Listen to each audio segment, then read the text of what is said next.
నిజమే. కష్టం వచ్చినప్పుడు మనకు ఆశ్రయముగా ఉండేవాడు కావాలి. బాధలు వచ్చినప్పుడు మనకు సహాయం చేసే, అందుకని ఆపత్కాలమందు ఆయన నమ్ముకొనదగిన సహాయకుడు. హల్లెలూయా. లేకపోతే బిడ్డలారా, ఈ భూమి మీద మానవుని దినములు యుద్ధ దినముల వంటివి. అంటే నిత్యము ప్రతి దినము కూడా ఏదో శ్రమ, ఏదో బాధ, ఏదో ఇబ్బంది, ఏదో శోధన, ఏదో సమస్య ఉంటూ ఉంది. అలాంటి కష్టం వచ్చినప్పుడు, అందుకని ఆపత్కాలం వచ్చినప్పుడు ఆశ్రయము కావాలి. మనకు ఏం కావాలి? ఉదాహరణకి ఆపద ఏ వైపు నుంచి వస్తుందో తెలియదు, ఆపద ఏ రూపంలో వస్తుందో తెలియదు, ఏ వైపు నుంచి వస్తుందో తెలియదు, ఏ రూపంలో వస్తున్నప్పుడు తెలియదు, ఎవరి ద్వారా వస్తుందో కూడా తెలియదు. మనుషులకు వచ్చే ఆపదలు తెలిసి రావు.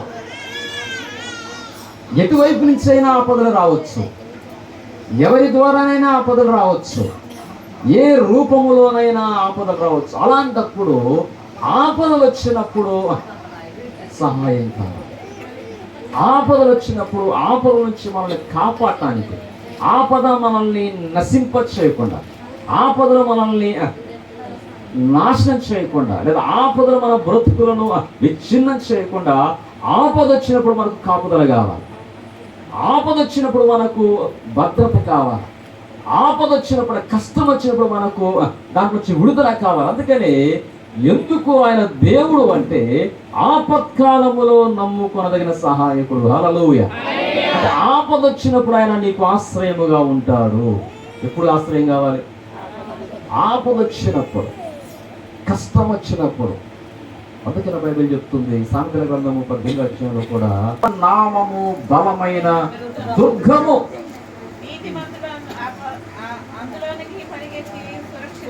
యెహోవా నామము బలమైన దుర్గం. దుర్గము అంటే శత్రువుల బాణాల నుంచి నీకు భద్రత ఇచ్చేది, శత్రువుల దాడి నుంచి నీకు కాపుదల ఇచ్చేది, శత్రువులు దాడి చేయకుండా, శత్రువులు నిన్ను కొల్లగొట్టకుండా, శత్రువు నీ మీద యుద్ధం చేసి నిన్ను ఓడించకుండా దుర్గము అనగా కోట నీకు భద్రత ఇస్తుంది. హల్లెలూయా. అంటే ఆపదల నుంచి నీకు భద్రత ఇస్తుంది. దేవుని బిడ్డలారా, పగలు రేయి కూడా భూమి మీద మనుషులకు ఆపదలు ఉన్నాయి, ప్రమాదాలు ఉన్నాయి, అపాయాలు ఉన్నాయి.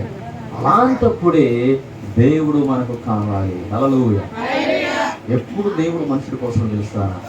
ఆపదలు వచ్చిన, ఈ భూమి మీద డబ్బులున్నా, పేరు ప్రఖ్యాతులున్నా, లేదా భూమి మీద సర్వము సమస్తం అన్నీ ఉన్నా, ఆపద ఏ వైపు నుంచి వస్తుందో, ఎలా వస్తుందో తెలియదు. మహామహులు కూడా ఆపద వచ్చినప్పుడు నేల కూలిపోతూ ఉంటారు.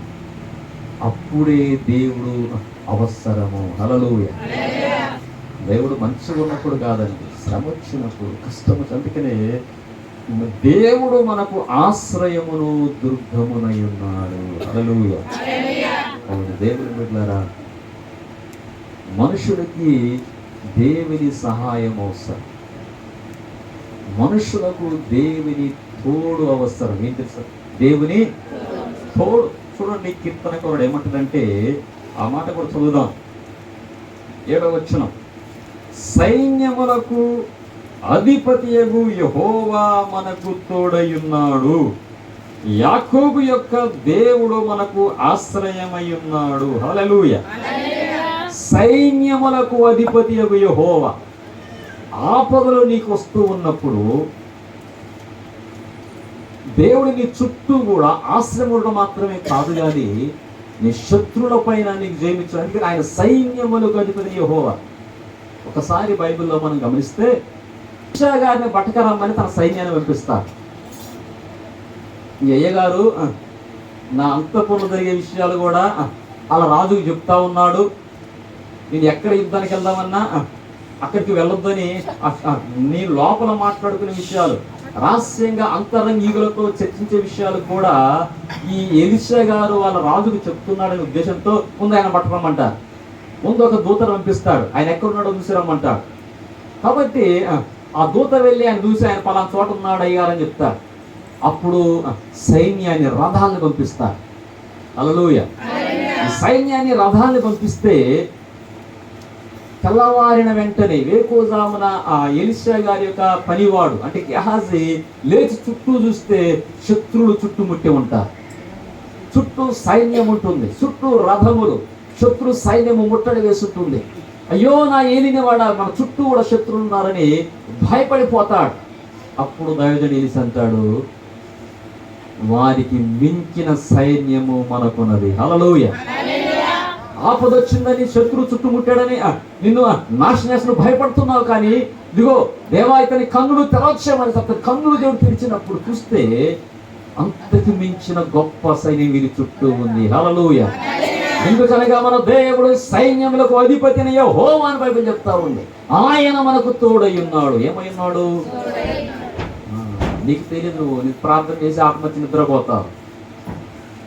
రాత్రులు నీ మీదకి శత్రు సైన్యం, సైతాన్ సైన్యం, లేదా మంత్రాలు, తంత్రాలు, దయ్యాలు, భూతాలు ఇవంటివి నీ మీద దాడి చేయాలని, నీ కుటుంబ దాడి చేయాలని వచ్చినప్పుడు నీ చుట్టూ దేవుని అద్భుతమైన భద్రత ఉంటుంది. హల్లెలూయా. అందుకని ఆపత్కాలములో ఆయన నమ్ముకుంటాం. ఎందుకంటే సైన్యములు కలిగిన యెహోవా. ఎవరైనా ఆయనకేముంది? సైన్యం ఉంది. హల్లెలూయా. అందుకని లోకంలో సైతాను సైన్యము ఎన్నొచ్చిన అపాయము యొద్దకు రాకుండా, ఎందుకంటే నువ్వు ఆశ్రయములో ఉన్నందువల్ల, ఆయన దుర్గముగా నీకు ఉన్నందువల్ల, అందులో ఉన్నందువల్ల ఈ లోకములో ఉన్న ఈ దురాత్మ శక్తిని మీద దాడి చేయదు. హల్లెలూయా. దేవుడు ఎవరనగా సైన్యములకు అధిపతి యెహోవా. హల్లెలూయా. ఎవరు దేవుడు? సైన్యములకు అధిపతి అయిన యెహోవా. హల్లెలూయా. ఆయన మనకు తోడుగా ఉన్నాడు, ఆయన మనకు ఆశ్రయముగా ఉన్నాడు, ఆయన మనకు దుర్గముగా ఉన్నాడు కనుక ఆపత్కాలంలో మనకు సహాయం చేసేవాడు. అందుకనే ఎలీషా చుట్టూ దేవుని సైన్యం ఉంది. అటు శత్రు సైన్యము ఏమి చేయలేకపోయింది. దేవుని బిడ్డలారా, అందుకని సైన్యుని యెహోవా మనకు తోడై ఉన్నాడు, మనకు ఆశ్రయమై ఉన్నాడు. కీర్తనకారుడు దావీదు కూడా అంటాడు, గాఢాంధకారపు లోయలో నేను సంచరించినను ఏ అపాయమునకు భయపడను. ఎందుకంటే అంధకారంలోకి వెళ్తున్నా, ఒక పనికి వెళ్తూ ఉంటాం. నిజంగా మనం చూస్తాం, పొలంలోకి వెళ్ళిన ఆపద ఉంది. కొన్నిసార్లు పురుగులు కూడా అక్కడే చనిపోతున్నారు, కొన్నిసార్లు పాములు గరుస్తూ ఉన్నాయి, లేదా పశువులు మెప్పుకుంటూ వెళ్తే పుళ్ళు పడుతూ ఉన్నాయి, దాడులు చేస్తూ ఉన్నాయి. ఎక్కడైనా ఆపద ఉంటుంది, ఎక్కడైనా ప్రమాదం ఉంటుంది. మనం చక్కగా ప్రయాణం చేస్తూ ఉంటాం, కానీ ఎవడు మనకి యాక్సిడెంట్ చేస్తాడో తెలియదు. అంటే పగలు రేయి కూడా ప్రమాదాలు, అపాయాలు. అందుకని ఆపత్కాలములో దేవుడు మనకు ఆశ్రయముగా ఉంటాడు. హల్లెలూయా. అందుకని బైబిల్ చెప్తూ ఉంది, యోబు గారు ప్రతిరోజు వేకుని ప్రార్థన చేసేవాడు. తన చుట్టూ దేవుని కాపుదల ఉంది. సైతాన్ అంటుంది, దేవుని దగ్గరికి సైతాని అంటుంది, నీవు యోబు చుట్టూ, అతని కలిగిన సమస్తము చుట్టూ కంచె వేశావు. హల్లెలూయా. ఏం వేశాడట? కంచె వేశావు. అందుకనే ఆయనకు భయభక్తులు గల వారి చుట్టూ ఆయన దూత కావలి ఉండి రక్షించును బైబిల్ చెప్తా ఉంది. హల్లెలూయా. దేవుని బిడ్డలు దేవునిలో నిత్యము భయభక్తులతో ఆరాధిస్తూ ప్రార్థిస్తూ ఆయన సహాయాన్ని వేడుకున్నప్పుడు వారి చుట్టూ ఆ దేవుని దూత కావలి ఉండి వారిని కాపాడుతుంది. హల్లెలూయా. తెలుసా మన చుట్టూ ఎవరుంటారు? దేవుని దూత కావలి ఉంటుంది. హల్లెలూయా. అందుకని మన దేవుడు ఆశ్రయమును దుర్గమునై ఉన్నాడు. గాఢాంధకారములో సంచరించిన ఆయన మనకు తోడై ఉంటాడు. ఆయన దండమును, ఆయన దుడ్డు కర్రయు మనలను ఆదరిస్తుంది. హల్లెలూయా. ఈ కుటుంబంలో కూడా ఎన్నో ప్రమాదాలు. భర్త కరెంట్ పని చేస్తూ ఉంటే స్కూల్లో కరెంట్ షాక్ కొట్టి ఆయన పడిపోయాడు, సోదరికి పడిపోయాడు. భయంకరమైన ప్రమాదం. అయినా దేవుడు ఎందుకు తెలుసా? ప్రార్థన కాపాడుతుంది. బైబిల్లో ఉంది, రాత్రి వేళ నా జీవదాతను గుర్చిన ప్రార్థనయు కీర్తనయు నాకు తోడుగా ఉంటుంది. హల్లెలూయా. అందుకని ఆపత్కాలములో, ఎప్పుడు ఆపత్కాలంలో వాస్తవానికి అది భయంకర ప్రమాదం. అలాంటి కరెంట్ షాక్ నుంచి విడుదల పొందడం, కాపాడడం అంటే సాధ్యం కాదు. ఎందుకంటే ఆయన మిషన్ పెట్టాడు, ఆ గోడకి రంధ్రాలు చేస్తా ఉన్నా. అయితే అది తనకు తగిలినప్పుడు అంత భయంకర ప్రమాదం అద్భుతంగా కాదు. అందుకని ఆపత్కాలమందు ఎప్పుడు అందుకని మనం ఆరాధించే దేవుడు. అందుకని యెహోవా చేసిన కార్యాలను వచ్చి చూడండి, వచ్చి అవును, దేవుడు చేసిన అద్భుతాలు, దేవుడు చేసిన కార్యాలు మన క్షేమమును భద్రతనిస్తూ ఉన్నాయి. అందుకని ఈ కౌరవ కుమారులు అంటున్నారు, చూడండి ఆ మాట మరలా చదువుతున్నాను. యెహోవా చేసిన కార్యములను వచ్చి చూడుడి, ఆయన భూమి మీద నాశనములు కలుగచేయువాడు, యుద్ధములను మాన్పువాడు, విల్లును విరిచేవాడు, బల్లెమును తెగ నరుకువాడు, రథములను అగ్నిలో కాల్చివేయువాడు ఆయనే. హల్లెలూయా. నీ మీదకి ఎవరైనా విల్లు ఎక్కువ పెడితే దాన్ని విరిచేస్తాడట. ఏం చేస్తాడు? చాలా సార్లు అనుకుంటారు, వాడు నా మీద మంత్రం చేశాడు, వీడు మంత్రం చేశాడు. బైబిల్ చెప్తూ ఉంది, విల్లును విరిచేవాడు, బల్లెమును తెగ నరుకువాడు. హల్లెలూయా. సరే, దేవుడి పద్ధతి ఎలా ఉంటుందో అదే ఆపద. అందుకని చెప్తాను, ఎటువైపు నుంచి ఆపద వస్తుందో తెలియదు, ఎవరి ద్వారా ఆపద వస్తుందో తెలియదు, ఏ రూపంలో ఆపద వస్తుందో తెలియదు. కానీ మనకు ఆశ్రయం ఉన్నాడు, మనకు దుర్గం ఉన్నాడు. ఏంటి? మన దేవుడు. కాబట్టి బల్లెమును తెగ నరికేవాడు, విల్లులను విరిచేవాడు, యుద్ధములను మార్పువాడు, రథములను కాల్చివేయువాడు మనము ఆరాధించే దేవుడు. హల్లెలూయా.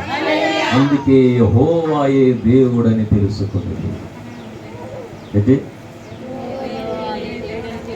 నేనే అక్కడ అన్యజనులలో నేను మహోన్నతుడనగుదును, భూమి మీద నేను మహోన్నతుడనగుదును, సైన్యములకు అధిపతిగా యెహోవా మనకు తోడై ఉన్నాడు, యాకోబు యొక్క దేవుడు మనకు ఆశ్రయమై ఉన్నాడు. హల్లెలూయా. అందుకని భూదిగంత నివాసులారా,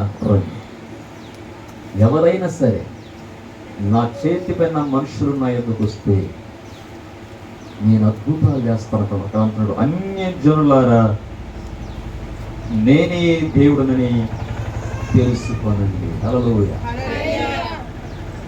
నమ్మిన వారిని కాదు, అందరిని ఆయన పిలుస్తున్నాడు. నేనే దేవుడని మీరు తెలుసుకోనండి. ఈ భూమి మీద నన్ను నేను మహోన్నతునిగా చేసుకుంటాను అనగా మీ జీవితాల్లో అద్భుతాలు చేస్తాను, మీకు మేలు చేస్తాను. ఎవరైనా సరే ఆపత్కాలములో ఆయన పిలిస్తే, ఇప్పుడు ఆపత్కాలములో పిలిస్తే, ఇటీవల నేను ఒక అద్భుతమైన సాక్ష్యం విన్నా. ఒక స్త్రీ ప్రార్థన చేస్తుంది కష్టములో, భయంకర కష్టములో. ఆమె బౌద్ధ మతము బుద్ధుని ఆరాధించే ఆమె తనకొచ్చిన శ్రమలో, తనకొచ్చిన కష్టములో, తన బిడ్డ జీవితం జరిగిన ప్రమాదములో బుద్ధుని ఇంకా రకరకాలుగా ప్రార్థన చేస్తాగా ఎవరు సాయం చేయరు. ఎవరు సాయం చేయకపోతే ఒకరోజు బాగా దుఃఖం వచ్చి ఏడ్చి దేవుడా నువ్వు ఎక్కడున్నావు, నాకు సహాయం చేయవా, నా బిడ్డను కాపాడవా, నా జీవితంలో ఒక కార్యం చేయవా, దేవుడా నా బాధలు తీయవా, ఈ భూమి మీద ఏ మనుషులు నాకు సహాయం లేరు, నా స్నేహితులు నాకు సహాయంగా లేరు, నా తల్లిదండ్రులు నాకు సహాయంగా లేరు, నా అన్నదమ్ములు నాకు సహాయం లేరు. కాబట్టి నా కష్టంలో వచ్చి నా కుమార్తెకు సహాయం కావాలని మొరపెడుతుంది. మొరపెట్టి పడుకున్నప్పుడు ఒక వ్యక్తి ఆమె గదిలోకి వస్తాడు. హల్లెలూయా. ఎవరు నువ్వు, ఎందుకు వచ్చావు అని అడుగుతుంది. నేను యేసును నువ్వు పిలిచావు కదా అంటాడు. హల్లెలూయా. నేను నిన్ను పిలవయ్యేది కదా, నువ్వు ఎవరో నాకు తెలియదు కదా అంటుంది. దేవుడా అని పిలిచావు కదా, నేనే అని చెప్తాడు ఆయన. హల్లెలూయా.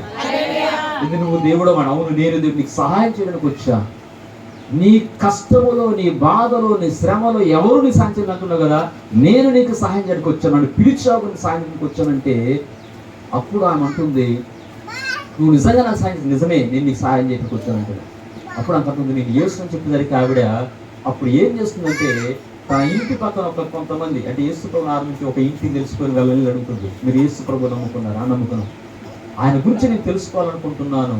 నువ్వెవరు అంటే, నేను ఇట్లా బుద్ధిని పూజించాను, కానీ ఆయన నా దగ్గరకు వచ్చి నా కష్టాన్ని పిలుస్తుందని చెప్పాడు. నేను పిలిచినప్పుడు ఆయన నా గదిలోకి వచ్చాడు.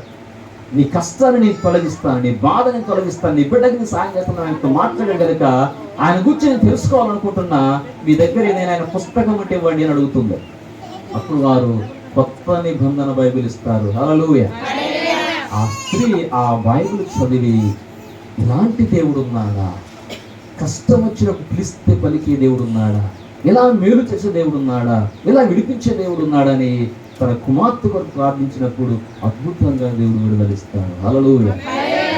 కథ చెప్పడం లేదు, వాస్తవాన్ని చెప్తూ ఉన్నాం. శ్రమలో ఉండి ఎవరు మొరపెట్టినా, కష్టంలో ఉండి ఎవరు పిలిచినా, ఆపదలోని ఎవరు మొరపెట్టినా ఆ దేవుడుగా ఆయన మన ప్రార్థన వింటాడు. హల్లెలూయా. అదే బైబిల్ చెప్తుంది, అన్ని జనులలో నన్ను నేను మహోన్నతునిగా చేసుకుంటాను, ఎందుకంటే ఆపత్కాలములో ఆయన నమ్ముకొనదగిన సహాయకుడు. హల్లెలూయా. నువ్వు ఎక్కడున్నా, ఎలాంటి పరిస్థితుల్లో ఉన్నా, ఎంత దూర ప్రాంతాల్లో ఉన్నా, పిలిస్తే పలికి దేవుడు ఎవరైనా ఉన్నారు అంటే అది యేసు ప్రభు మాత్రమే. అందుకని ఆపత్కాలములో ఆయన నమ్ముకొనదగిన, ఈ కుటుంబం కూడా అలాంటి శ్రమలో కష్టంలో ఉన్నప్పుడు వారు పిలిచారు, వారు ప్రార్థించారు, దేవుడు ఆ కుటుంబాన్ని దర్శించారు. అంతేకాకుండా ఆ బాబు నిజమే ఈ సంవత్సరంలో చాలాసార్లు బలహీనతలు ఎదురయ్యాయి, కానీ దేవుడు మళ్ళా తిరిగి ఆరోగ్యం ఇచ్చి 3వ సంవత్సరం అడుగు పెట్టే కృపను దేవుడు ఇచ్చాడు. హల్లెలూయా. అందుకని మీరు వచ్చి చూడండి ఆయన చేసిన ఆశ్చర్య కార్యములు. హల్లెలూయా. దేవుడు చేసిన ఆశ్చర్య కార్యం తన కుమారుని కొరకు, తన కొరకు, తన భర్త కొరకు కూడా. డాక్టర్ దగ్గర డాక్టర్ అన్నట్టు, అమ్మా ఇప్పుడు రావట్లేదు సరిగ్గా నా దగ్గరికి, ఇంతకు ఊరికి వచ్చేదానివి, మందులు మింగేదానివి, ఊరికే టాబ్లెట్లు ఇంజక్షన్ల కోసం వచ్చే, కానీ ఇప్పుడు సరిగ్గా రావట్లేదు. ఏంటి అంటే యేసు ప్రభువుని నమ్ముకున్నాను, నా కుమారుడు పుట్టిన కాంచి దేవుడు నాకు ఆరోగ్యం ఇచ్చాడని చెప్తున్నాడు. హల్లెలూయా. అందుకని దేవుడు చేసిన కార్యాలు వచ్చి చూడండి. మీ జీవితాల్లో కష్టాలు వచ్చినా, శ్రమలు వచ్చినా, బాధలు వచ్చినా, అందుకని ఆపత్కాలమందు నమ్ముకొనదగిన సహాయకుడు మీకు సహాయం చేసేవా. ఏ ఆపద కష్టంలో ఉన్నా హృదయపూర్వకంగా మనస్ఫూర్తిగా మొరపెట్టగలిగితే, ప్రార్థించగలిగితే యేసు ప్రభు మన ప్రార్థన విని మన కుటుంబాలు అద్భుతం చేస్తారు. ఈ బిడ్డల పట్ల, ఈ కుటుంబంలో అతి మేలు అద్భుతాలు ఎన్నో చేశాడు. అవన్నీ ఇప్పుడు చెప్పే సమయం కాదు, కానీ ఆయన అంటున్నాడు, సైన్యములకు అధిపతి అని యెహోవా మనకు తోడై ఉన్నాడు. హల్లెలూయా. హల్లెలూయా. ఆయన ఆపదలు, కష్టాలలో, బాధలు విడిచిపెట్టేవాడుగా తోడుగా ఉండి అందులోంచి విడిపిస్తాడు. అందుకని ఎప్పుడైనా సరే, మీరు ఎవరైనా సరే ఏ కష్టంలో ఉన్న దేవుడికి మీ మనవిని, మీ కష్టాన్ని చెప్పాలి. దేవా, ఈ కష్టంలో, ఈ బాధలు నన్ను సహాయం చేయవా, నన్ను విడిపించవా, ఈ శ్రమలోంచి నన్ను బయటకు తీసుకురావా, ఈ ఆపదలోంచి నన్ను బయటకు తీసుకురావా, ఈ కష్టాలు తొలగించిన జీవితంలో సమాధానాన్ని, శాంతిని ఇవ్వవా. మనం మొర్ర పెడితే ఆయన ఆలకిస్తాడు. ఎందుకనగా మన దేవుడు మనకు ఆశ్రయమును దుర్గమునైన, అందుకని నమ్ముకొనదగిన సహాయకుడు. ఈ భూమి మీద ఆపదలో నమ్ముకోదగిన సహాయకుడు ఆయన ఉన్నారంటే అది యేసు ప్రభు మాత్రం. అందుకని ఇది ఎంతో మంది ఒకప్పుడు 100 ఉండొచ్చు, తర్వాత 1000, తర్వాత 1,00,000, కోట్ల మంది, మన భారతదేశంలోనే కోట్ల మంది ప్రభువుని ఆరాధిస్తూ ఉన్నారు. అలాంటి ప్రభువునందు ఇంకా మీరు ఎవరిని విశ్వసించకపోతే ప్రభువుని విశ్వాసం ఉంచండి. మీ శ్రమలలో, కష్టంలో ఆయన విడిపిస్తాడు. ఆయన దేవుడు అని తెలుసుకోనండి. ఆయన నామం, ఎందుకంటే బైబిల్ ఉంది కదా, ఖడ్గము, ఈటెను లేదా బల్యమును లేదా రథములన్నింటినీ, అంటే నీ మీదకి వచ్చే ఆపదలన్నింటినీ లయపరిచే అద్భుతమైన విడుదలిచ్చే దేవుడు. ఆ గట్టి ప్రభువును విశ్వాసం ఉంచుదాం, దాన్ని ప్రార్థించుదాం. ప్రభు మన జీవితంలో నూతనమైన అద్భుతాలు జరిగించునుగాక. ఆమేన్.